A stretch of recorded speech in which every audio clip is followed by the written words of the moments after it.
How to cancel Canva Pro. Step 1. Log and then click to Personal.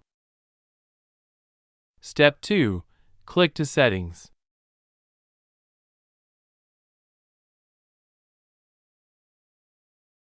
Step 3. Click to Billing and Plans. Step 4. Click to three-dot icon. Step 5. Click to Cancel Plan. Step 6. Continue cancellation. Select one reason, then continue cancellation.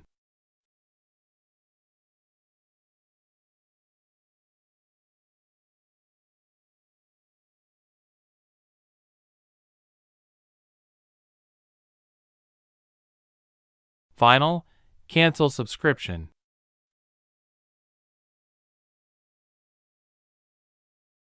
Bonus, remove payment method to avoid auto-paid.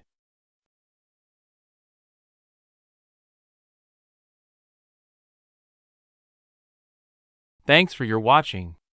Like, share, subscribe now.